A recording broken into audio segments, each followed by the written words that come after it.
Matinding bakbakan na naman tayo. Dinayo tayo ng foreigner. What's up mga sir? For today's videos, Banking 2.0 ang ating aabangan. Kapag dito kayo dumayo sa MCC, siguraduhin nyo na marunong kayong bumangking dyan. Dahil kapag hindi, masagidli talaga kayo populutin at binanatan na kagad. Ni Angelo rito, kita nyo naman yan. Meron tayong foreigner galing from UAE ba yan? Hinatak niya rito ang grupo kagad. Nakita niya na umaanggot na ang harapan. Ayaw rin niyang magpaiwan at si Ramon rito maaga na binanata. Nagpainit kagad ng baga rito at Benedict Soriano pinutol na sana ni Angel. Pero ito may mga sumubok tayong tumakas. Si Amor kasama na sa harapan at dahan-dahan na yung ating peloton rito na talagang nagminor din at naiwan. Rito si Sumiso, dapat nag-jump ito si Sumiso rito para dumikit kay Naruto dahil yun ang aabangan dapat ni Sumiso at babantayan. Pwedeng hindi kilala ito ni Sumiso sito si Naruto ha. At si Amor dito binitbit pero naiwan naman. Si Ramon kasama na sana sa harapan, nagkataon na banatan at na umiinit na sana. Talaga yun nga lang. Dahil nga nagka-problema itong bike ata ni Ramon dahil parang hindi raw maikambyo ano kayang dahilan. Parang pwedeng cable atang naputol rito. Dahil gumagalaw-galaw, yun nga lang, umaangat. Kumbaga hindi na umaangat raw. Kumbaga parang cable talaga ang naputol rito. Parang nakapiksi ka na kapag hindi na. Umaangat at nandito naman si Nika. Kung dati single ngayon, hindi na raw. Meron na siyang Baby Loves, sana all may Baby Loves. At ito na, kasama na rin si Amor at nasa likuran din. Itong si Romel, si Ivan, Benedict Soriano, Justin Alvin at si Naruto. Ito sa kanilang 7-1 breakaway na tayo. Lumikit na yung dalawa dyan. Dapat merong dalawang excellent noodles na talagang magtsakang babanat dyan. Mike Ryan Lago, pasimple sanang bumanat. Pero ito na, naghabol siya idol rito. Kita nyo naman yan, no? Kailangan talaga niyang mag-jump para kapag dumikit, makabanat rin siya sa harapan. Kaya nagpahinga na ang peloton at naiwan si Sumi. So dapat ang binabantayan at kumala si Idol dito galing from UAE, baka may jet lag siguro. Dahil kaka-landing lang kaya yan. Dahil dinadayo na tayo ng mga foreigner sa MCC. Dahil kapag hindi kayo sanay at dito kayo dumayo sa MCC, mahirapan talaga kayong bumabangking rito. Dahil sanayan lang din talaga, Jomar. Dahan-dahan rin siyang lumuwas dito pero habol naman kagad itong si Angel. Ayaw niyang mapapakawalan pa rito para humabol para hindi na daw magkagulo. Pero nandito si Sumiso na iwan. Kaya ito dapat nag-jump si Sumiso kanina dahil si Ivan nandito yung kanina sa grupo. Nag-jump si Ivan. Dapat ang binabantayan ni Sumiso kanina. Si Naruto kay Pito na at Benedict Soriano, Alvin. Andyan na si Ivan, Naruto, Romel, si Amor at si Justin. Ito, mahirapan silang talunin dyan. Si Naruto dahil isang malakas talaga yan, Rumimati. Kaya ang dapat ang gagawin doon sa tatlong excellent noodles, merong dalawang babanat at si Justin ron. Wala siyang ibang gagawin kundi babantayan niya si Naruto. Kumbaga nasa likod siya pero ito binit-bit naman ni Ivan, Naruto. Sa likuran syempre si Naruto dyan pwede mag-trango. Buka kaagad yan dahil alam niya talagang sprinter siya. Kumbaga, tsatsagain ng dahan-dahan. Kumbaga, dapat dito sa dalawang excellent noodles, merong dalawa dyan na babanat, hindi pwedeng dadalhin na sa remat yan. Kaya, pwede kapag ito ay dumikit. Yun nga lang, siyempre, nag-aantay ka rin dyan. Kung ikaw hatag, mapapagod ka, hindi ka makakarimate, kaya nag-aantayan din. Kumbaga, kung sino ang magtatrangko dito rin sa grupo. Dahil may mga kakampi, kaya putol na yan. Kumbaga, hindi na rin yan maghabol dahil meron na nga silang kakampi sa harapan. Kumbaga, kailangan marunong talagang bumabangking dyan, no? At si Ivan naman ang humahatak rito. Matulin ang hatak ni Ivan. Pwedeng mag-rookie yung kanyang kakampi rito, ha? Sa ganung dala rin ni Ivan. Kung dadalhin nila, dapat ibanat na lang. Dahil kung andito ang sprinter, pero pwedeng hindi nila kilala ito si Naruto, ha? Dahil dinadala nila, Kumbaga, baka hindi sila nag-usap-usap kung ano yung gameplay nila. Dahil mahirap talagang kalaban si Naruto dito. Dahil alam ni Naruto dito kung saan siya dapat babanat. Sila Jericho Lucero, sila Pacquiao. Meron talaga mga sanay rito kung saan ka babanat. Kaya ito ay malayo na to. Yung ating grupo, ito yung mga nasa huli na dahil si Lago sumubok sana kanina. Pero inaabot rin siya. Kung baka hindi na rin pwede ni Lago dahil meron na nga siyang kakampi. At Justin, akala natin si Justin ang ririmate. Pero bigla naman siyang bubungad at hinatak. Mahirapan ito.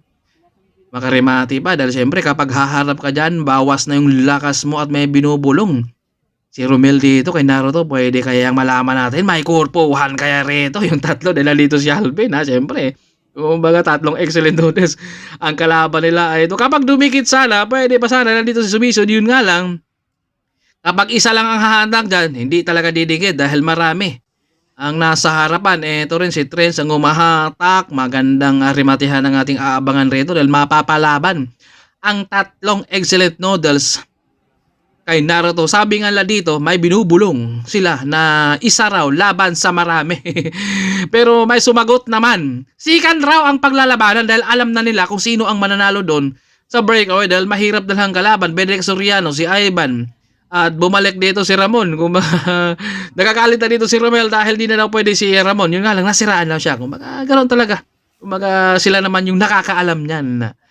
Eto, mapapalaban talaga sila kay Naruto kung paano yung kalang gameplay, paano sila re-remate dyan. At ito kapag dumikit, yun nga lang, isa ang nagtsatsagang maghabol dyan, kaya mahirapan na rin yan. Dapat kung papalit yung tatlo dyan, didikit talaga sa harapan. At dito naman si Alvin, hinatak.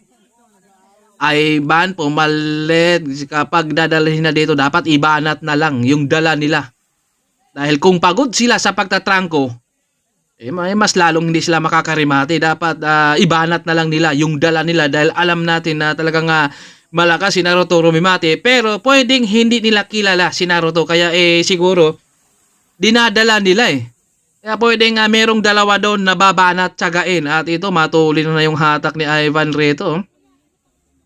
Pwedeng mag-grogi rin yung kanyang kakampi dyan. Kaya si Naruto dito, siyempre fresh yan dahil nandyan sa likuran. Kung makasabit muna siya yan, kung makasabi nga ni Tatay Dox, gulangan mo na Romel kahit anong klaseng gulang raw. Ganun talaga siyempre kapag gusto mong manalo, nandyan talaga diskarte ka. Hindi mo pwedeng daalin lang sa lakas dahil hindi ka talaga mananalo. Kumbaga sa ating last 7 laps, tuloy-tuloy pa rin sila sa paghahabol. Maintain lang yung distansya. Dahil may mga kakampi na Mark Ryan Lago, dinadapaan kaya napaangat. Ito si Angel, nasa likod naman. Ito si Jomar, mga nakatutok rin dahil si Sumiso nga naiwan. Dapat ang binabantay ni Sumiso kanina. Sa start pa lang, si Naruto. Pero pwedeng hindi rin kilala ni Sumiso si Naruto. Kaya Ivan muli rito ang nagdadala. Makakarimati pa kaya ito si Ivan, si Amor. Kita nyo naman yan, pangatlo dyan. Si Naruto, nako, mahirap na yung kanyang position dahil pangatlo ka. Pag buwelo sa isa, tatagos dito sa likuran din. Mahirap nang makakarimate rito rin. Si Ivan, kung ririmate siya, dito naman, no, malayo na sila dito. Babawi na lang to sa susunod na laban dahil malayo na yung ating breakaway. Na dito naman si Madam.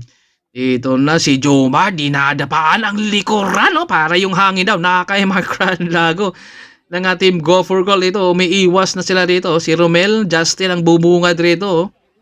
Pwede nga re-remate si Justin pero nagtatrangko siya. Pwede mabawasan talaga yung lakas niya. Dapat ang binabanta ni Justin, si Naruto. Kung baka pwedeng hindi sila nag-uusap-usap kung ano yung gameplay nila kanina siguro. Dapat dalawa doon ang babanat.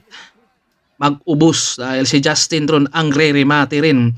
Benedict Soriano biglang bumanat dito sa harap. Pwedeng hindi nahabulin ito ni Namor dahil may mga kakampi rito si Naruto. Yun nga lang si Amor din ang humabol rito. Dahil kapag hindi inabol yan ni Amor, pwedeng maobliga rito si Romel doon. Dahil syempre Team Army ron. At kumalas siya sa bangkingan. Hindi sa kalaban, galon talaga. Babawi na lang daw sa susunod rin. Justin naman ang bubungad rito. Nako, hindi makakarimate ito si Justin. Mababawasan na yung lakas niya dahil buhubungad siya. Dapat nasa likod lang siya. Hindi na siya dapat bubunga dyan Kumbaga hindi talaga siguro kilala nila si Naruto dahil dinadala nila Dapat ang gagawin nila, babanatan dahil tatlo sila ron. Tapos sprinter ang kasama mo sa harapan. Talagang mahirap talunin. At kita nyo naman yung mga dapaan rin ni Mark Ryan Lago. Abangan natin yung kalang remate yan. Kung kakayanin ba ng talunin dahil hinatak rin ni Alvin dito. Talagang pinupulgas na niya dito rin. Pala mag-rookie, kita nyo naman yung galaw ni Ivan, paubos na rin talaga rin Dahil kanina matindi rin yung trangko rin ni Ivan Pwede yung pati mga kakampi niya talagang kakalas din sa hatak dahil dinadala ng matulin. Dapat kung dadalhin nila, mabagal lang para yung kakampi mo rin ay hindi mag-rookie. Last lap tayo, binitbit ni Justin rito. Kung makakarimati pa kaya dahil siya nung nagtantrangko rin. Sinyas ng palit rito At si Amor, nasa likod si Naruto, Romel, eto na, mautakan sila dito ngayon. Abangan natin kung sino ang unang babangking. Yun talaga ang mananalo dahil may mga sanay rito kung paano sila kukurba dahil kapag hindi kayo sanay, dyan kukurba, sa gidli kayo. Pupulutin at trimatihan ang ating pagbabalik rito dahil si Tris naman ang humahatak. Sino kayang unang babangking rito sa kalan? Diyan naman si Abigail. Naruto ang unang bumabangking rito. Ginamitan ng 2.0 banking. Umagwat na rito at Justin. Umahabol pa dito si Romela sa likuran din at si Alvin. Naruto rito. Nililingon pa niya dito kung makakahabol ba. Dito si Justin Antulin rito. Ginamitan ng 2.0. Sila dito nilingon pa rito ni Naruto kung makahabol ba. Tinagos rin si Justin ni Romel. Kaya pangatlo na nandyan si Justin. Nautakan sila doon. Sumiso, umaangat rito at nasa likuran din si Jericho. Tatagos kaya rito si Jericho at dahil meron na tayong top 5, wala na sa ating grupo ang kukunin.